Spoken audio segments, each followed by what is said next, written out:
एक लड़का कामकाज के सिलसिले में अपने प्रदेश को छोड़कर राजस्थान के भिवाड़ी में पहुंच जाता है और वहां जाकर अच्छे से कामकाज करने लगता है। घर वाले भी बड़े खुश होते हैं कि हमारे बेटे को नौकरी मिल चुकी है। उसके बाद अचानक एक दिन उसका फ़ोन स्विच ऑफ हो जाता है। घर वाले कई बार ट्राई करते हैं लेकिन कहीं से भी उसका कोई अता पता नहीं लगता। फिर उसके यार दोस्तों को फ़ोन किया जाता है लेकिन यार दोस्तों से भी उसका कोई अता पता नहीं लगता। अचानक 3 दिन बाद सोशल मीडिया से एक फ़ोटो उनके पास आता है और उस फोटो के जरिए जब वो यूपी के एक शहर में जाते हैं, वहाँ जाकर एक थाने में उस फोटो की शनाख्त करते हैं तो पता चलता है कि उनके लड़के को किसी ने मारकर फेंक दिया है। दोस्तों, जब पुलिस उस सब का खुलासा करती है, पूरे मामले की जांच पड़ताल करती है तो एक बहुत ही चौंकाने वाला सत्य वहां पर देखने को मिलता है। अगर आप भी पूरा मामला सुनेंगे तो आपके पैरों तले जमीन खिसक जाएगी। आइए दोस्तों, जानते हैं पूरा मामला क्या था। नमस्कार, जय हिंद। आप देख रहे हैं APH न्यूज़ राहुल रावत के साथ। तो दोस्तों, आज की जो मैं हकीकत की घटना आपको बताने जा रहा हूं, उत्तर प्रदेश में एक ज़िला पड़ता है फिरोजाबाद और इसी का एक थाना क्षेत्र है सिकोहाबाद थाना क्षेत्र। इसी के अंदर एक गांव आता है दिकतौली गांव। ये दिकतौली गांव की हकीकत की घटना है। 14 नवंबर 2022 के सुबह सुबह जब चरवाहे अपने खेतों की तरफ जाते हैं तो रास्ते में देखते हैं एक बोरा पड़ा हुआ है और बोरे के अंदर से खून निकल रहा है। यह सब देखकर एकदम से उनकी चीख निकल जाती है। बाकी और जो चरवाहे उनके साथ होते हैं वो सब इकट्ठा आ जाते हैं। तुरंत ही सिकोहाबाद की पुलिस को फ़ोन किया जाता है। सिकोहाबाद की पुलिस मौके पर पहुंच जाती है और डेड बॉडी को अपने कब्जे में लेकर आसपास के लोगों में खबर फैला दी जाती है कि किसका ये बच्चा है, इसकी शनाख्त की जाए। उस लड़के की उम्र लगभग 30 से 32 साल के बीच में दिखाई देती है। उस लड़के के हाथ पर अगर कोई शनाख्त करने का निशान होता है तो एक हाथ पर बबलू सिंह लिखा होता है और दूसरे हाथ पर ओम गोदा होता है। अब इससे उसकी शनाख्त हो ही नहीं पाती। पुलिस भी ये समझ जाती है कि ये इस क्षेत्र का है ही नहीं, ये किसी दूसरे क्षेत्र का है। फिर उसके बाद उसके फ़ोटो क्लिक करती है और फ़ोटो को सोशल मीडिया पर फैला देती है कि कोई इसकी शनाख्त कर ले और 3 दिन तक उसका इंतज़ार किया जाता है। लेकिन 3 दिन के बाद भी कोई भी व्यक्ति उसको लेने के लिए, उसकी पहचान करने के लिए नहीं आता। फिर पुलिस भी मजबूरन उसका दाह संस्कार कर देती है और 3 दिन के बाद दाह संस्कार करने के बाद पुलिस भी चुपचाप से बैठ जाती है। लेकिन जैसे ही 19 नवंबर 2022 आता है तो 2 लड़के सिकोहाबाद पुलिस थाने में पहुंच जाते हैं और उस फोटो को पुलिस को दिखाते हैं और कहने लगते हैं कि साहब, हमने सोशल मीडिया पर ये फ़ोटो देखा है। फिर जब पुलिस वाले उन सब को उसके फ़ोटो और बाकी जो उसके कपड़े वगैरह होते हैं सब कुछ दिखाते हैं तो खुद पहचान लेते हैं। उनमें से एक लड़का कहने लगता है कि साहब, ये तो मेरा बड़ा भाई है, इसका नाम बबलू सिंह है।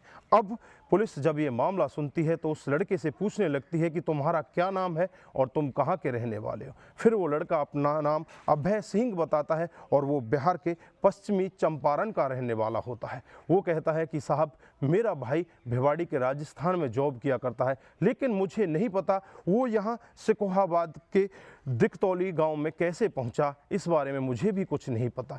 अब पुलिस एकदम से हरकत में आ जाती है और भाई अभय सिंह से बबलू का नंबर मांगा जाता है। जब बबलू के नंबर की ट्रेसिंग की जाती है, उसकी CDR रिपोर्ट निकाली जाती है तो उससे एक बहुत ही चौंकाने वाला खुलासा होता है। CDR रिपोर्ट से पता चलता है कि बबलू एक नंबर पर बहुत ही ज़्यादा कॉल किया करता है और उस नंबर की जब जांच पड़ताल की जाती है तो वो ज्योति का नंबर होता है। होती है सिकोहाबाद के ओम नगर की रहने वाली होती है। अब पुलिस एकदम से हरकत में आ जाती है और ज्योति के घर पर पहुंच जाती है। जब ज्योति के घर पर पहुंचा जाता है तो वहां पर ज्योति नहीं मिलती, उसका भाई शेखर मिलता है। शेखर से जब पुलिस पूछताछ करती है कि ज्योति कहाँ है तो शेखर कहता है कि आज से 6 महीने पहले मेरी बहन की शादी हो चुकी है और शादी करके वो ससुराल में चली गई है और शादी जिस लड़के से हुई है उसका नाम बॉबी है। अब पुलिस शेखर को तो अपने साथ बिठाती है और फिर ज्योति की ससुराल में पहुंच जाती है और ससुराल में पहुंचने के बाद जब ज्योति से पूछताछ करती है,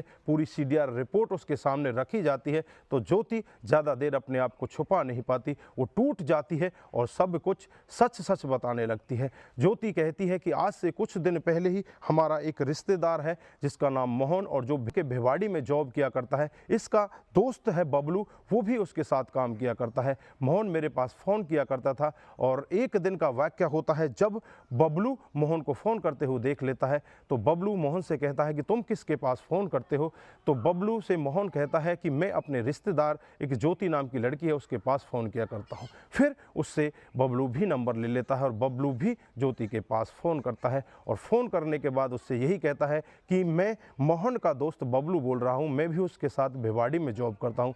धीरे धीरे उनकी बातचीत होने लगती है और बातचीत एक दूसरे को अच्छी लगने लगती है। धीरे धीरे वो एक दूसरे के साथ प्यार प्रसंग में आ जाते हैं और फिर एक दिन का वाक़या होता है जब ज्योति बबलू से कहती है अगर तुम मेरे से प्यार करते हो तो मेरे से मिलने के लिए सिकोहाबाद आ जाओ। फिर सिकोहाबाद का जो गांव होता है ओम नगर में बबलू को बुला लिया जाता है और उसके साथ जो पहली मुलाकात होटल में होती है वो मुलाकात इस कदर बबलू को प्रभावित कर देती है, बबलू ज्योति का दीवाना हो जाता है और उसके ऊपर काफ़ी सारे पैसे खर्च करता है। ये पहले दिन का वाक़या होता है जब भी बबलू का मन करता है ज्योति के पास, बबलू भिवाड़ी के राजस्थान से चलकर सिकोहाबाद में आ जाता है और उससे मुलाकात करके वहाँ से चला जाता है। ये समय धीरे धीरे ऐसे ही बीतता रहता है और जो बबलू होता है वो ज्योति के ऊपर दबाव बनाने लगता है कि तुम मेरे साथ में शादी करो। एक दिन का वाक़या होता है जब बबलू और ज्योति एक दूसरे के साथ संबंध बना रहे होते हैं। इस पर बबलू ज्योति के कुछ आपत्तिजनक फ़ोटो अपने कैमरे में कैद कर लेता है और उससे कहता है कि तुम्हारे फ़ोटो मैंने कैमरे में कैद कर रखे हैं, अगर तुम मेरे से शादी नहीं करोगी तो मैं ये सब का खुलासा सोशल मीडिया के जरिए पूरे देश के सामने कर दूंगा। अब ज्योति बहुत ही ज़्यादा घबराने लगती है। उससे पहले ज्योति की शादी हो जाती है और जिससे शादी होती है उसका नाम बॉबी होता है। अब बॉबी को भी वो नहीं बता सकती, ना ही अपने घर वालों को बता सकती। वो धीरे धीरे ऐसे ही उसे सहन करती रहती है और उससे यही कहती है कि मैं तुम्हारे साथ शादी कर लूँगी, लेकिन मुझे थोड़ा टाइम चाहिए, मुझे थोड़ा वक्त चाहिए। और उसके बाद बबलू के साथ वो लगातार फ़ोन पर ऐसे बातें करती रहती है कि जैसे उसकी शादी अभी तक हुई नहीं। लगभग 6 महीने का समय उसकी शादी को हो जाता है और बबलू उसके ऊपर बहुत ही ज़्यादा दबाव बनाने लगता है। ज्योति जो होती है वो बस बबलू को यूज करती है, उससे प्यार करती ही नहीं, उसके पैसों पर खेलती है, उससे पैसे ही ऐंठना चाहती है। लेकिन बबलू उससे सच्चा प्यार करता है, वो उससे शादी करना चाहता है। अब ज्योति बहुत ही ज़्यादा परेशान हो जाती है। ज्योति के ऊपर भी बबलू दबाव बनाता है कि अगर तूने मेरे से शादी नहीं की तो इन फोटो को मैं वायरल कर दूंगा। फिर ज्योति परेशान होकर अपने पति बॉबी को सारा माजरा बताती है। उससे कहती है कि मेरे अवैध संबंध मेरी शादी से पहले एक बबलू नाम के लड़के के साथ थे, मैंने उसके साथ संबंध भी बनाए, लेकिन उसने मेरा वीडियो उतार लिया। आज उस वीडियो के जरिए वो मेरे को ब्लैकमेल कर रहा है और मेरे को बदनाम करना चाहता है। पति भी एकदम से उसकी बात को सुनकर उससे कहने लगता है कि क्यों ना बबलू को ही रास्ते से हटा दिया जाए। फिर पति अपने छोटे भाई जिसका नाम होता है राजकुमार, उसे और अपनी पत्नी को लेकर उनके मायके में पहुंच जाते हैं। ओम नगर में पहुंचने के बाद इस सब मामले के बारे में साले शेखर को भी बताया जाता है और फिर ज्योति से बबलू के पास फ़ोन कराया जाता है। 13 नवंबर को बबलू को ज्योति अपने गांव में वापस बुला लेती है कि मैं तुमसे मिलना चाहती हूं और मैं तुम्हारे साथ बैठकर यही बातचीत करना चाहती हूं कि शादी हमें कब करनी है। अब बबलू भी बहुत खुशी के साथ वहाँ से भागने लगता है और तेजी के साथ ज्योति के गांव ओम नगर पहुँच जाता है और जैसे ही उसके घर के अंदर जाता है ज्योति उसे अपने कमरे के अंदर ले जाती है और उसके साथ बेड पर बैठकर लगातार बातचीतें करने लगती है। बातचीत का सिलसिला काफ़ी समय तक चलता रहता है। अब बबलू थकने लगता है और थक कर उसी बेड पर सो जाता है। जब वो गहरी नींद में होता है तभी ज्योति अपने पति को आवाज़ देती है, पति को अंदर बुला लेती है। पति और ज्योति का भाई दोनों अंदर आ जाते हैं और एक रॉड से बबलू के ऊपर बहुत ही तेज़ी के साथ वार किया जाता है। वो वार इतना तेज़ होता है बबलू की चीख भी नहीं निकल पाती, उसके वहीं पर प्राण पखेरु उड़ जाते हैं। फिर उसके ऊपर लगातार वार किए जाते हैं और जो चद्दर बेड के ऊपर बिछी होती है उसी चद्दर में लपेटकर एक बोरे में उसे भरा जाता है और बाहर जो भाई राजकुमार होता है गाड़ी लेकर इंतजार करता है, उस गाड़ी में उस डेड बॉडी को डाल लिया जाता है और वहाँ से ले जाकर उसे बाहर के जंगलों में फेंक दिया जाता है। दोस्तों, जब ये पूरा मामला पुलिस सुन रही होती है तो पुलिस के भी पैरों तले ज़मीन खिसक जाती है कि एक क्राइम को अंजाम देने के लिए कितना शातिर दिमाग लगाया और कितने बड़े दिमाग लगाने के बाद इस क्राइम को अंजाम दिया गया। दोस्तों, पुलिस तुरंत ही हरकत में आ जाती है। जो पति होता है जिसका नाम बॉबी, उसको गिरफ्तार कर लिया जाता है। उसका भाई राजकुमार, उसको भी गिरफ्तार कर लिया जाता है। जो इनका साला होता है शेखर, उसको भी गिरफ्तार कर लिया जाता है और ज्योति को भी गिरफ्तार कर लिया जाता है। चारों के ऊपर तमाम धाराएं लगा दी जाती हैं और धाराएं लगाकर उन्हें जेल के अंदर ठूस दिया जाता है। दोस्तों, आप लोग यहाँ पर क्या कहना चाहते हैं? यहाँ पर आपको किसकी ज़्यादा कमी लगती है? क्या यहाँ पर जो ज्योति ने किया सही था या गलत था, या बबलू उसे ब्लैकमेल का जो धमकी दे रहा था वो सही था या गलत था? दोस्तों, आपकी जो भी राय है कमेंट बॉक्स में ज़रूर दीजिएगा। दोस्तों, इस घटनाक्रम को सुनाने का उद्देश्य किसी को बरगलाना, किसी को बहकाना, किसी पर किसी प्रकार का दबाव बनाना नहीं है। हमारा उद्देश्य बस यही है कि आप लोग जागरूक हों और ऐसे क्राइम के बारे में जानें जो डे बाई डे हमारे समाज में बढ़ते जा रहे हैं। दोस्तों, आज के लिए बस इतना ही। फिर मिलते हैं किसी नए मोड़ के साथ।